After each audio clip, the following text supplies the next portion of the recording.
Hey there, deep divers. Ready to dive into something that I think we can all relate to. Oh, yeah, hit me with it. Absenteeism. Those mysteriously empty chairs at the office. What's the deal with those? Absenteeism, a classic. Well, today, we're going to try to solve that mystery, at least a little bit. Sounds good. We're going to be looking at a case study today from the UK's National Health Service. Okay, NHS. And, healthcare workers, they're practically heroes, right? Always on the front lines. Yeah, for sure. So why on earth would they ever skip work? Right, you'd think they'd be there no matter what. Well, that's what makes this case study so fascinating. I'm intrigued. It looks at the data, the cold, hard facts, but also talks to actual NHS managers. Oh, wow, so we get both sides of the story. Exactly. So we're not just dealing with theories, but Mhm. real-world experiences. That's crucial for really understanding the issue. Absolutely. And, let's be real for a second. Okay, shoot. Who hasn't called in sick and maybe stretched the truth just a little bit? Haha, maybe once or twice. So is it always a genuine illness, or are there some other things going on? Yeah, like what really makes people miss work? That's what we're going to explore today. But some myths along the way, too, hopefully. Can't wait. But before we get into the nitty-gritty, I think it's helpful to set the stage with some key questions. Oh, what are we thinking? First, what does absenteeism really cost companies? Like, the bottom line impact. Yeah, that's a big one. And could there actually be some unexpected benefits to absenteeism? Benefits, now that's interesting. And maybe most importantly, what can managers actually do about it all? Right, how can they handle those empty chairs? So to tackle all that, let's start with how this study actually defines absenteeism. Okay, good place to start. So they break it down into two main types, short-term and long-term. Makes sense. Short-term is anything under 10 working days. Okay, and long term? Long-term is anything more than that. Yeah, pretty straightforward. But I bet there's more to it than meets the eye, right? Oh, definitely. This distinction is really important for employers because the causes and the impacts of those absences, they can be totally different. Give me an example. Sure, so think about short-term absences. Okay. Often those are unplanned, right?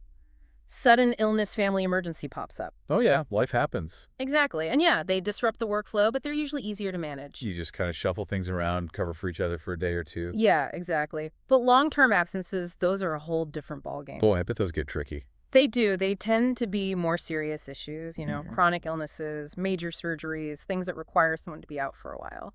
I could see how that would throw a wrench in things. Absolutely. You might need to find a skilled replacement, train them up, Yeah. and it can hit team morale too. Yeah, that makes sense. It's not just about the one person who's gone, it affects everyone. Right. It's like this ripple effect throughout the team. And could even hurt the organization's bottom line in the end. Hmm. Exactly. And to really get to the bottom of it all, this case study dives into the psychology behind why people show up or don't. Psychology. Oh. Okay, now you've got my attention. They use something called the Steers and Rhodes model. Ooh, a fancy model. What's All right, the- tell me more. Well, it boils down to two main factors that determine whether someone comes to work or not. Okay, two factors. First, their ability to attend. All right, so if you're physically unable to work, like you broke your leg or got the flu, Yep, you're not going anywhere. makes sense. Yeah. But is there more to ability than just being physically there? Oh, there's definitely more to it. Think about things like family responsibilities. Right. Say your childcare falls through suddenly. Uh, Your ability to get to work is gone even if you're perfectly healthy. right. Or even something like your car breaking down. Exactly. These external factors play a huge role. Life throws curveballs sometimes, for sure. Yeah. Okay, so we've got ability. But what was that second factor? Motivation. Motivation. Oh, yes, we all have those mornings where getting out of bed feels impossible. I know it. So how does that tie into attendance? Well, if you truly enjoy your job and feel valued and see the meaning in what you do, you're way more likely to drag yourself in even on those tough mornings. So basically, a happy worker is a present worker. You got it. That internal drive makes all the difference. But what about those who aren't exactly thrilled with their jobs? Well, that's where external pressures come into play. Oh, like what kind of pressures? Economic conditions, for one. If jobs are scarce, that fear of losing your livelihood can be a huge motivator, Yeah, that'll get you out of bed. even if you hate the job itself. Makes sense. Anything else? Company policies, attendance incentives, even the work ethic you were raised with, all those contribute to what the model calls attendance pressure. Wow, so there's this whole psychological tug-of-war happening behind every absence. Exactly. And that's why this model is so important for managers. It's not as simple as just punishing people for not showing up. No, it's about creating an environment that encourages both the ability and the motivation to come to work. That makes a lot of sense. Okay, so we've got this psychological model in mind. Now let's get to the heart of this deep dive. What did the NHS study actually find about the reasons behind those empty chairs? Well, they analyzed absence rates over 4 years, and what surprised both the researchers and the NHS managers was the lack of any clear patterns. Really? So no spike in sick calls during the holidays or flu season? Nope, not really. It went against a lot of assumptions they had. Interesting. So maybe those holiday hangovers aren't as big a problem as we thought. Maybe not, but there was one thing that remained consistent: high absence rates throughout those 4 years. So a constant headache for those managers, even without a clear explanation. Exactly. Now, one interesting thing they did find was that June consistently had the lowest absence rates. June. The weather's nice and school's almost out. Maybe people are using up their vacation time before the summer rush. That's a good theory, or some managers thought it might be tied to the start of a new fiscal year. Wait, how does that make sense? Well, if you have a fresh batch of vacation days, maybe you're less likely to call in sick because you don't want to use them up so early. It's like a clean slate. You want to start the year off strong. Exactly. Yeah. Of course, these are just theories. The study didn't nail down one specific reason, but it definitely shows how complex the issue is. Makes you think, right? Okay, so I'm dying to hear what those NHS managers had to say about their own experiences. Oh, the interviews are gold. They were super honest about their frustrations and observations. Spill the tea. Well, just like the researchers, they were puzzled by the lack of trends around holidays. They expected to see those spikes, but the data just didn't support it. So much for those holiday hangover assumptions. Right.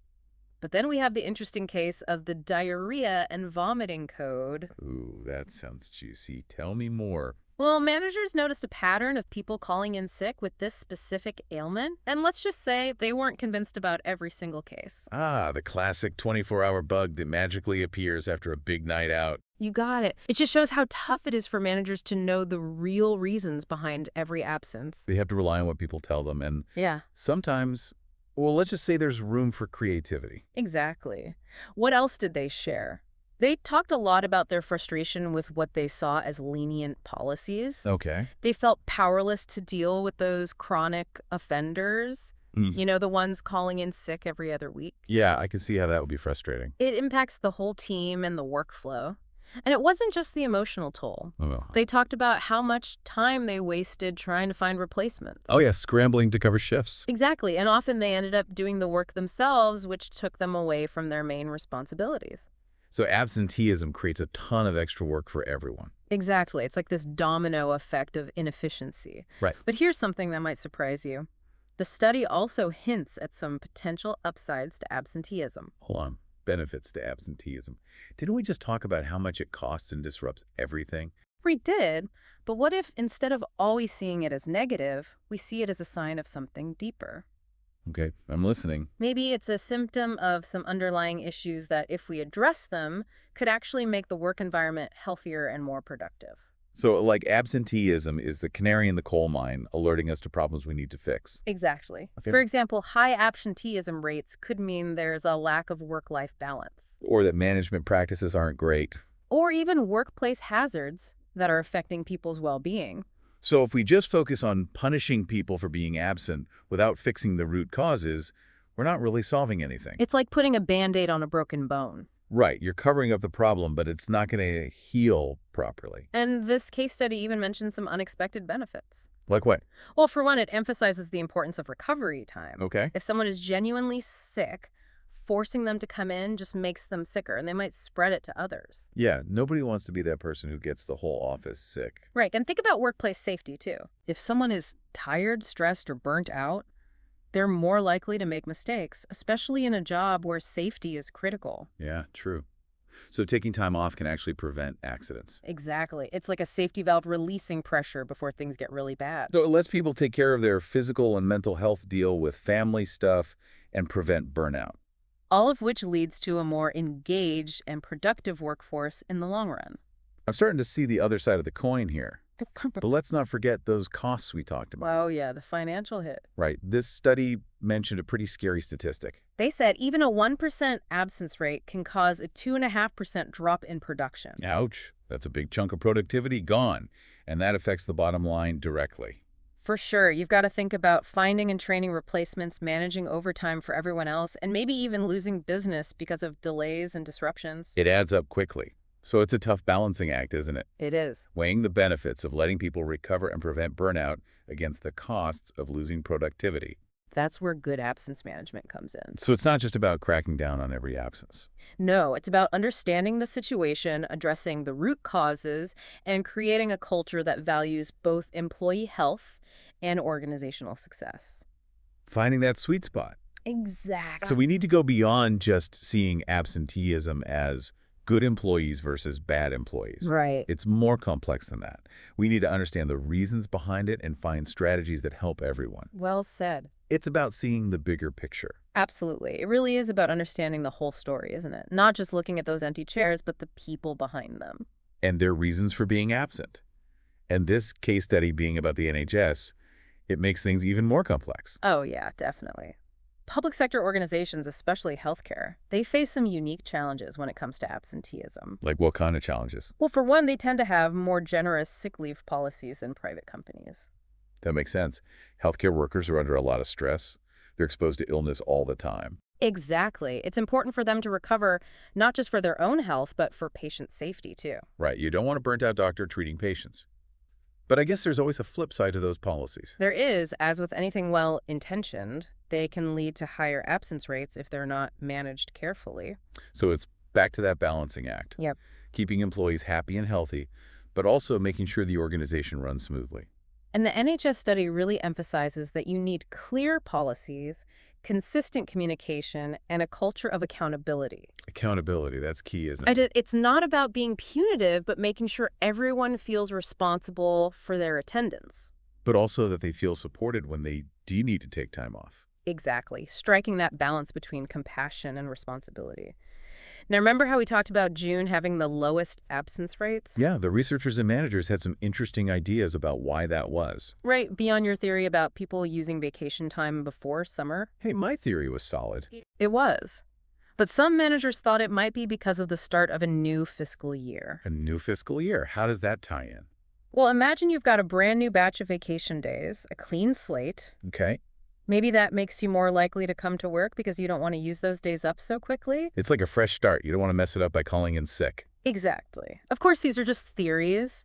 The study didn't prove anyone caused definitively, but it shows how many different factors play a role. It's not a simple equation, that's for sure. Yeah. Okay, so what else did those NHS managers have to say? Oh, those interviews were so valuable. They gave us some real-world wisdom that goes beyond those textbook theories. Like what kind of wisdom? Well, a lot of them emphasize the importance of building strong relationships with their teams, Okay. creating an environment where people feel comfortable talking about their needs and their challenges. So open communication and trust are key. Absolutely. That way, when someone does need to take time off, the manager can understand the situation better and offer support.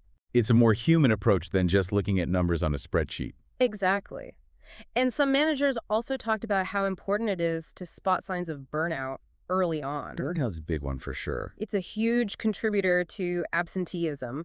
So encouraging people to take breaks, providing opportunities for professional development, just checking in on them, these little things can make a difference. It's a shift from just policing attendance to actually caring about people's well-being. Exactly, because in the end, a healthy and engaged workforce is going to be more productive and less likely to be absent. Makes sense. Anything else? And setting realistic expectations was another big one. Okay. The managers realized that constantly pushing for 100% attendance was just not realistic, and it actually made things worse. People get sick. Families have emergencies. We all need a mental health day sometimes. Exactly. So having some flexibility and understanding can create a much more positive work environment. So it's not about being a pushover, but finding that balance. Between compassion and accountability, exactly. We need to remember that absenteeism is a complex issue with no easy answers.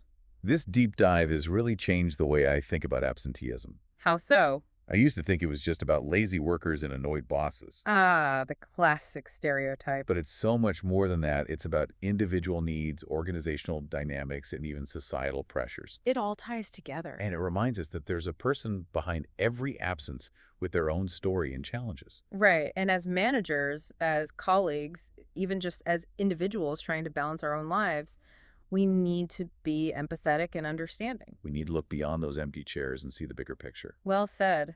So the next time you see an empty desk, maybe don't jump to conclusions. Maybe that person is taking the time they need to come back stronger and healthier. Or maybe it's a sign that the organization needs to make some changes to support its employees better. Lots to think about for sure. There is. And for anyone who wants to dive even deeper into this, we highly recommend checking out the full case study. It's called Absenteeism, a case study in an NHS organization.pdf. You can find a link to buy it on Amazon in the description of this video. And if you're enjoying these deep dives and want to support our team, you can also find a link to make a donation. Every little bit helps us keep bringing you these fascinating insights. Thanks for joining us on this journey into the world of absenteeism. Until next time, keep those minds curious and those chairs filled. Or at least understand why they might be empty sometimes. It's a good point. Sometimes those empty chairs are actually a positive sign. Yeah, they can be. It means the company cares about its people and lets them take the time they need. To come back refreshed and ready to work. Now, those manager interviews we talked about, Oh yeah. they had some great insights about different strategies for managing absenteeism. Real-world experiences are always so valuable. They are. One manager talked about something called a return-to-work interview program. Basically, when someone comes back after an absence, they have a quick chat with their manager. Okay, Not to grill them or anything, just to see how they're doing and if there's anything the company can do to help. so it's about showing they care. Exactly. And you know what? It actually had a positive impact on attendance. Really? Yeah, people felt valued and supported, so they were more motivated to come to work. Wow, it's amazing how such a small thing can make a difference. It is. Sometimes the simplest solutions are the best. Really? Another manager talked about using flexible work arrangements. Oh, like letting people adjust their hours or work from home? Exactly, as long as it didn't disrupt things too much. Did it help with absenteeism? It did. Absence rates went down, A&D employee satisfaction, and productivity actually went UP. Interesting. So giving people more control over their schedules reduced their stress and made them happier? And less likely to call in sick. It's all connected. Sometimes those empty chairs are just a sign that the system isn't working for people. Right. And one last strategy that came up was focusing on prevention. Prevention. Instead of just reacting to absences, they tried to encourage healthy habits at work. Like getting flu shots or offering mental health resources. Yep, some even had yoga classes or walking groups at lunch. To get people moving and reduce stress. Exactly.